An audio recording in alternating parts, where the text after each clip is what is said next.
दोस्तों, पिछले अध्याय में हमने जाना कि अमीर और गरीब के बीच सबसे बड़ा फर्क उनकी कमाई नहीं, बल्कि उनकी सोच होती है। हमने यह भी समझा कि ज्यादातर लोग पूरी जिंदगी नौकरी, सैलरी और खर्चों के उसी चक्र में फंसे रहते हैं, जिसे रिच डैड ने रैट रेस कहा है। लेकिन अब सबसे बड़ा सवाल यह है कि अगर सिर्फ ज्यादा सैलरी कमाने से कोई अमीर नहीं बनता, तो आखिर अमीर लोग ऐसा क्या करते हैं जो उन्हें आर्थिक रूप से आजाद बना देता है? क्या सच में ऐसा हो सकता है कि एक दिन पैसा आपके लिए काम करने लगे, या यह सिर्फ एक सपना है? इसी सवाल का जवाब हमें इस अध्याय में मिलने वाला है, क्योंकि यही वह अध्याय है जिसने दुनिया भर के करोड़ों लोगों की पैसों के बारे में सोच बदल दी। आज हम समझेंगे कि क्यों रिच डैड कहते हैं अमीर लोग पैसों के लिए काम नहीं करते, बल्कि पैसा उनके लिए काम करता है। अगर आप इस सिद्धांत को गहराई से समझ गए, तो हो सकता है कि आज के बाद आप नौकरी, सैलरी और निवेश को पहले जैसी नजर से कभी न देखें। तो बिना समय गवाए आइए शुरू करते हैं। चैप्टर 2, अमीर लोग पैसों के लिए काम नहीं करते। रिच डैड ने लेखक से कहा, आज मैं तुम्हें पैसों के बारे में वह सच बताने वाला हूं जिसे समझने के बाद तुम्हारी सोच हमेशा के लिए बदल जाएगी। लेखक पूरी गंभीरता से उनकी बात सुनने लगे। रिच डैड ने पूछा, बताओ, ज्यादातर लोग हर सुबह नौकरी पर क्यों जाते हैं? लेखक ने जवाब दिया, ताकि वे पैसे कमा सके और अपने खर्च पूरे कर सकें। रिच डैड मुस्कुराए और बोले, बिल्कुल सही, लेकिन यही वह जगह है जहां ज्यादातर लोग सबसे बड़ी गलती करते हैं। वे पूरी जिंदगी सिर्फ पैसे के लिए काम करते रहते हैं।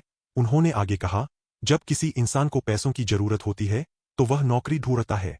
नौकरी मिलने के बाद उसे हर महीने सैलरी मिलती है। फिर वही सैलरी घर का किराया, बिजली का बिल, बच्चों की पढ़ाई, खाने पीने का खर्च और दूसरी जरूरतों में खत्म हो जाती है। अगले महीने फिर वही चक्र शुरू हो जाता है। रिच डैड ने कहा, धीरे धीरे यह एक आदत बन जाती है। इंसान सोचता है कि यही सामान्य जीवन है, जबकि सच यह है कि वह एक ऐसी दौर में फंस चुका होता है जहां वह लगातार मेहनत तो करता है, लेकिन आर्थिक रूप से बहुत कम आगे बढ़ पाता है। लेखक पहली बार समझ रहे थे कि समस्या कमाई की नहीं, बल्कि उस सोच की है जो इंसान को पूरी जिंदगी सिर्फ सैलरी पर निर्भर रहने के लिए मजबूर कर देती है। अगले भाग में रिच डैड बताएंगे कि इस चक्र के पीछे डर और लालच कैसे काम करते हैं। इंसान की दो सबसे बड़ी भावनाओं को समझना होगा। लेखक ने उत्सुकता से पूछा, वे कौन सी भावनाएं हैं? रिच डैड ने जवाब दिया, डर और लालच। उन्होंने समझाया, जब किसी इंसान के पास पैसा नहीं होता, तो उसे डर लगता है कि वह अपने बिल कैसे भरेगा, परिवार का खर्च कैसे चलाएगा और भविष्य को कैसे सुरक्षित बनाएगा। यही डर उसे नौकरी करने के लिए मजबूर करता है। लेकिन जैसे ही उसे सैलरी मिलने लगती है, उसके अंदर लालच पैदा होने लगता है। अब वह पहले से बड़ा घर चाहता है, नई कार चाहता है, महंगे कपड़े और आरामदायक जीवन चाहता है। धीरे धीरे उसकी इच्छाएं बढ़ती जाती है और उनके साथ खर्च भी बढ़ने लगते हैं। रिच डैड ने कहा, यही डर और लालच मिलकर इंसान को एक ऐसे चक्र में फंसा देते हैं जहां वह जितना ज्यादा कमाता है, उतना ही ज्यादा खर्च करने लगता है। उसे लगता है कि अगली सैलरी उसकी सभी समस्याएं खत्म कर देगी, लेकिन कुछ ही दिनों में वह फिर उसी स्थिति में पहुंच जाता है। लेखक अब समझने लगे थे कि आर्थिक आजादी सिर्फ ज्यादा कमाने से नहीं मिलती। सबसे पहले अपनी भावनाओं को समझना और उन पर नियंत्रण पाना जरूरी है। अगले भाग में रिच डैड बताएंगे कि इस चक्र से बाहर निकलने का पहला कदम क्या है। रिच डैड ने टेबल पर रखी एक नोट को उठाया और लेखक से पूछा, अगर मैं तुम्हें आज से दोगुनी सैलरी देना शुरू कर दूं, तो क्या तुम हमेशा के लिए आर्थिक रूप से आजाद हो जाओगे? लेखक ने कुछ देर सोचा और फिर कहा, शायद मेरी जिंदगी आसान हो जाएगी। रिच डैड मुस्कुराए और बोले, यही गलती ज्यादातर लोग करते हैं। उन्हें लगता है कि ज्यादा सैलरी उनकी सभी समस्याओं का समाधान है। लेकिन सच्चाई बिल्कुल अलग है। उन्होंने समझाया कि जैसे जैसे किसी व्यक्ति की आय बढ़ती है, वैसे वैसे उसकी जीवनशैली भी बदलने लगती है। वह बड़ा घर खरीदता है, नई कार लेता है, महंगे गैजेट्स खरीदता है और अपने खर्च बढ़ा देता है। कुछ समय बाद उसकी नई आय भी कम पड़ने लगती है। फिर वह और ज्यादा सैलरी की तलाश में लग जाता है। रिच डैड ने कहा, इसी अंतहीन चक्र को मैं रैट रेस कहता हूं। इसमें इंसान पूरी मेहनत करता है, लेकिन फिर भी आर्थिक आजादी से दूर रहता है। उन्होंने लेखक की ओर देखकर कहा, अगर तुम इस दौर से बाहर निकलना चाहते हो, तो सिर्फ ज्यादा कमाने पर नहीं, बल्कि पैसों को समझने और उन्हें सही दिशा में लगाने पर ध्यान देना होगा। लेखक अब महसूस करने लगे थे कि अमीर बनने का रास्ता मेहनत से शुरू होता है, लेकिन समझदारी के बिना मंजिल तक नहीं पहुंचता। अगले भाग में रिच डैड बताएंगे कि अमीर लोग पैसों को अपने लिए काम कैसे करवाते हैं। रिच डैड ने कहा, अगर तुम्हें पूरी किताब से सिर्फ एक बात याद रखनी हो, तो वह यही है, अमीर लोग एसेट्स खरीदते हैं, जबकि ज्यादातर लोग लायबिलिटीज खरीदकर उन्हें एसेट समझ बैठते हैं। लेखक ने तुरंत पूछा, लेकिन एसेट और लायबिलिटी में फर्क क्या है? रिच डैड मुस्कुराए और बहुत आसान शब्दों में समझाया, एसेट वह चीज है जो समय समय पर तुम्हारी जेब में पैसा डालती है, जबकि लायबिलिटी वह चीज है जो लगातार तुम्हारी जेब से पैसा निकालती रहती है।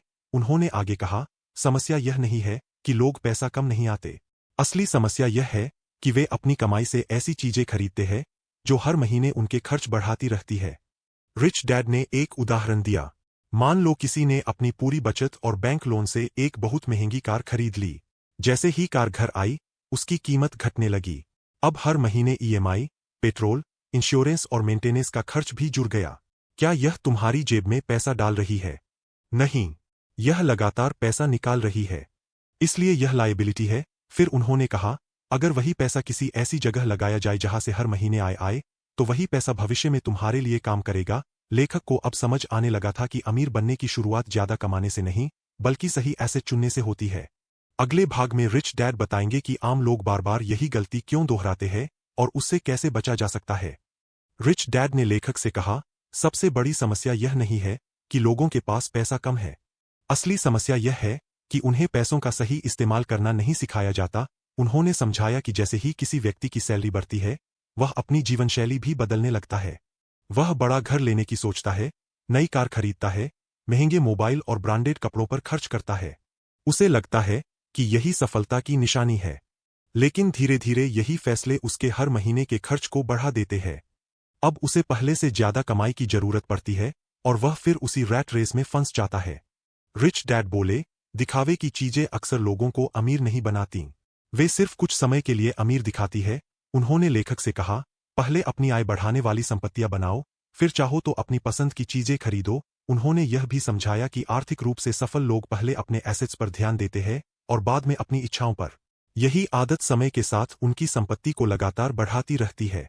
लेखक अब समझ चुके थे कि अमीर बनने का रास्ता सिर्फ मेहनत से नहीं, बल्कि सही वित्तीय फैसलों से बनता है। अगले भाग में रिच डैड एक सरल उदाहरण के माध्यम से समझाएंगे कि कैसे एक छोटा सा एसेट भी भविष्य में बड़ी आर्थिक आजादी की शुरुआत बन सकता है। रिच डैड ने लेखक से कहा, बहुत से लोग सोचते हैं कि एसेट बनाने के लिए करोड़पति होना जरूरी है, लेकिन यह सबसे बड़ी गलतफहमी है। उन्होंने समझाया कि आर्थिक आजादी की शुरुआत बड़ी रकम से नहीं, बल्कि सही आदतों से होती है। अगर कोई व्यक्ति अपनी हर कमाई का एक छोटा सा हिस्सा भी बचाकर उसे ऐसे निवेश में लगाता है जो भविष्य में आय पैदा करे, तो समय के साथ वही छोटी शुरुआत बड़ी संपत्ति में बदल सकती है।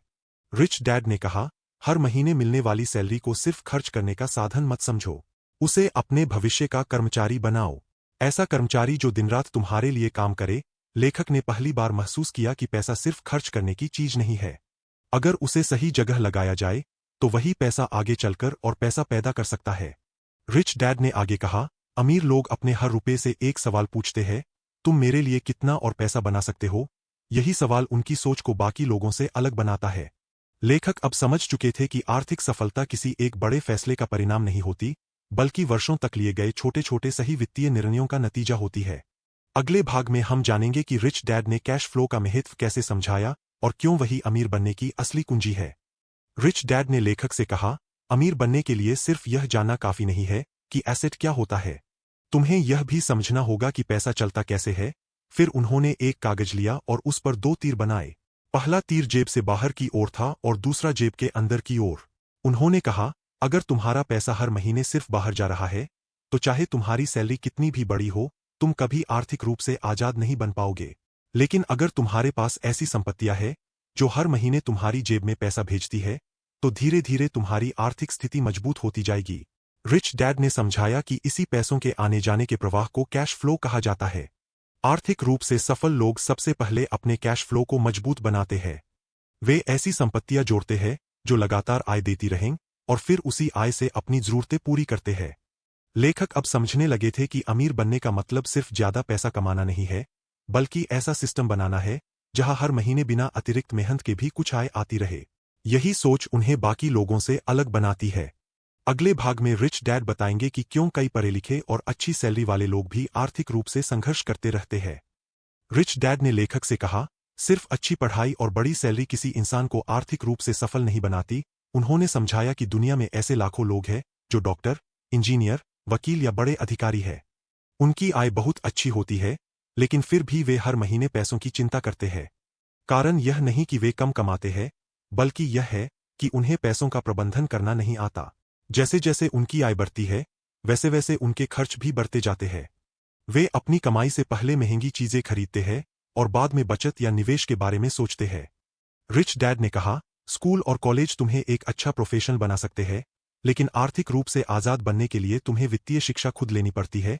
उन्होंने लेखक को समझाया कि हर व्यक्ति को अपनी आय, खर्च, बचत और निवेश का हिसाब समझना चाहिए। अगर तुम अपने पैसों को नियंत्रित नहीं करोगे, तो एक दिन पैसा तुम्हें नियंत्रित करने लगेगा। लेखक अब पूरी तरह समझ चुके थे कि आर्थिक सफलता की शुरुआत वित्तीय शिक्षा से होती है, न कि सिर्फ बड़ी डिग्री या ऊंची सैलरी से।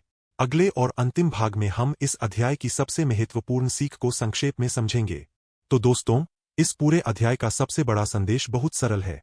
अगर आप पूरी जिंदगी सिर्फ सैलरी के भरोसे जीते रहेंगे, तो आर्थिक आजादी हासिल करना मुश्किल होगा। रिच डैड हमें सिखाते हैं कि सिर्फ मेहनत करना ही काफी नहीं है, बल्कि यह समझना भी जरूरी है कि आपका पैसा कहाँ जा रहा है और क्या वह आपके लिए काम कर रहा है। अमीर लोग अपनी कमाई का एक हिस्सा ऐसी संपत्तियां बनाने में लगाते हैं जो समय के साथ उन्हें लगातार आय देती रहें। दूसरी ओर, ज्यादातर लोग अपनी बढ़ती हुई कमाई को बढ़ते हुए खर्चों में बदल देते हैं और फिर उसी रैट रेस में फंसे रहते हैं। यही कारण है कि आर्थिक सफलता का पहला कदम ज्यादा पैसा कमाना नहीं, बल्कि पैसों को सही दिशा देना है। याद रखिए, हर बार जब आपके हाथ में पैसा आए, तो खुद से एक सवाल जरूर पूछिए, क्या यह फैसला मेरी जेब में भविष्य में पैसा डालेगा या सिर्फ आज मेरी जेब से पैसा निकालेगा? अगर आप इस एक आदत को अपनी जिंदगी का हिस्सा बना लेते हैं, तो आपकी सोच धीरे धीरे बदलने लगेगी और उसी के साथ आपके आर्थिक फैसले भी बदलेंगे। अगले अध्याय में हम एक और बेहद महत्वपूर्ण सिद्धांत सीखेंगे। अमीर लोग अपना पैसा किस तरह सुरक्षित रखते हैं, उसे बढ़ाते हैं और सही अवसरों को पहचानकर लंबे समय तक संपत्ति बनाते हैं।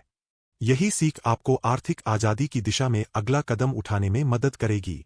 तो दोस्तों, आज के इस अध्याय से हमने एक ऐसी सीख हासिल की है जो आपकी पूरी आर्थिक सोच बदल सकती है। हमने समझा कि अमीर लोग सिर्फ ज्यादा पैसा कमाने पर ध्यान नहीं देते, बल्कि ऐसा सिस्टम बनाते हैं जहां धीरे धीरे पैसा उनके लिए काम करना शुरू कर देता है। हमने एसेट और लायबिलिटी का अंतर जाना, कैश फ्लो का महत्व समझा और यह भी सीखा कि सिर्फ बड़ी सैलरी आर्थिक आजादी की गारंटी नहीं होती। असली बदलाव तब शुरू होता है जब आप अपने पैसों को सही दिशा देना सीखते हैं। अब एक सवाल खुद से पूछिए, क्या आपका पैसा आज आपके लिए काम कर रहा है या आप अभी भी सिर्फ पैसों के लिए काम कर रहे हैं? इसी सवाल का जवाब आपकी आर्थिक यात्रा की दिशा तय करेगा। अगर आपको इस वीडियो से कुछ नया सीखने को मिला हो, तो इसे अपने दोस्तों और परिवार के साथ जरूर शेयर करें, ताकि वे भी पैसों के बारे में सही सोच विकसित कर सकें। अगर आपने अभी तक हमारे चैनल को सब्सक्राइब नहीं किया है, तो अभी सब्सक्राइब करें और नोटिफिकेशन बेल जरूर दबाएं। अगले अध्याय में हम रिच डैड की एक और शक्तिशाली सीख को विस्तार से समझेंगे। तब तक सीखते रहिए, आगे बढ़ते रहिए और अपने पैसों को अपने लिए काम करना सिखाइए। मिलते हैं अगली वीडियो में।